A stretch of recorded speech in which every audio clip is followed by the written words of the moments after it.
तो PIA की परवाज PK-304 हवा में बुलंद हुई। जो ही वो मुल्तान और साहिवाल के दरमियान फ्लाई कर रही थी तो पायलट को आसमान पर एक अजीबोगरीब शय नजर आई। जहाज उस वक्त 35,000 फुट की बुलंदी पर परवाज कर रहा था और ऐसी बुलंदी पर किसी चीज का मौजूद होना कोई मामूली बात नहीं। पहले तो पायलट ने इसे कोई दूसरा एयरक्राफ्ट समझा, फिर उन्हें महसूस हुआ कि ये जहाज नहीं शायद कोई बैलून है, लेकिन गौर से देखने पर हकीकत खुली कि ये असल में कोई गुब्बारा भी नहीं था। फ्लाइट कैप्टन को 35,000 फुट की बुलंदी पर सफेद चमकदार और अजीबोगरीब चीज इंतहाई गैर मामूली लगी। फौरी तौर पर उसने इसकी वीडियो बनाना शुरू कर दी और साथ ही साथ कंट्रोल टावर को भी आगाह कर दिया। ख्वातीन और हज़रात, ये SOPs का हिस्सा है। दौरान परवाज अगर कप्तान कोई गैर मामूली चीज नोटिस करे तो फौरी तौर पर कंट्रोल टावर को इत्तला दी जाती है कि कहीं ये कोई दूसरा एयरक्राफ्ट उस जोन में फ्लाई तो नहीं कर रहा और खुसूसन पाकिस्तान के हालात के पेश नजर दुश्मन की जानिब से कोई मिसाइल वगैरह तो नहीं दागा गया।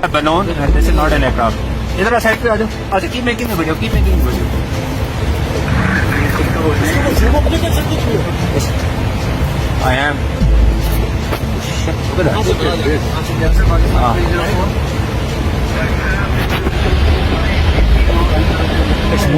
पायलट का कहना यह था कि उसे शक इसलिए हुआ कि ये एक सफेद रंग की चीज थी जो इस कदर चमकदार थी कि धूप में भी वाज़े नजर आ रही थी। इसके चारों तरफ एक धाती खौल था और ये गोल शक्ल में थी, लेकिन बादलों की मौजूदगी की वजह से ये कुछ ज्यादा वाज़े नजर नहीं आई। इसलिए इस हवाले से हतमी तौर पर कुछ नहीं कहा जा सकता कि ये कोई मौसमियाती बैलून था या कोई उड़न तश्तरी थी।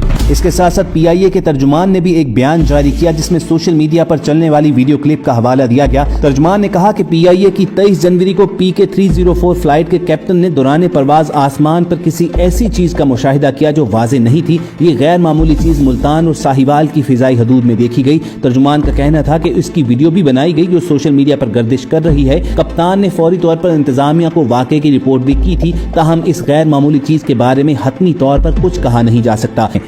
मामला ये इसलिए नाजुक है कि ये एक ऐसी फ्लाइंग ऑब्जेक्ट थी कि जो रडार पर भी डिटेक्ट नहीं हो सकी थी। इंसानी आंख ने कई हजार फुट की बुलंदी पर परवाज करते हुए इसे डिटेक्ट किया और फौरी तौर पर कंट्रोल टावर को रिपोर्ट भी कर दिया गया। अब इस वाक़े को जैसा कि पहले कहा कि 5 से 6 दिन गुजर चुके हैं, तो आपके जहन में क्या सवाल उभरता है कि क्या इदारे इस पर काम नहीं कर रहे होंगे? यानी 6 दिन तक काम करने के बावजूद अभी तक वो इस मामले को हल नहीं कर सके, तो ये इशारे किस जानिब हो सकते हैं? लाजमी तौर पर पाकिस्तान के गुमनाम हीरोज इस मामले को देख रहे होंगे। इसकी जांच पड़ताल की जा रही होगी कि कहीं ये दुश्मन की जानिब से भेजे जाने वाला कोई सैटेलाइट या कोई इस तरह की चीज तो नहीं थी जो पाकिस्तान की जासूसी करने के लिए या यहाँ पर मौसमियाती तब्दीलियां पैदा करने के लिए भेजा गया था। दोस्तों, इस मामले का दूसरा पहलू भी ये है कि हो सकता है कि हमारे अपने ही रियासती अदारों की जानिब से ये कोई चीज खला में भेजी गई, यहाँ पर कोई तजुर्बा किया गया हो, क्योंकि हमारा स्पेस प्रोग्राम हो या एटॉमिक मिसाइल प्रोग्राम, उसको हमेशा खुफिया रखा जाता है। दरे पर्दा कई चीजें जारी रहती हैं जिनको पब्लिक नहीं किया जाता। अब जबकि मुल्तान और साहिवाल की फिजाई हदूद में अनआइडेंटिफाइड फ्लाइंग ऑब्जेक्ट यानी UFO डिटेक्ट की गई है और 4 से 5 रोज गुजरने के बावजूद अभी तक कोई फाइनल रिपोर्ट सामने नहीं आई है, तो मामला इतना सादा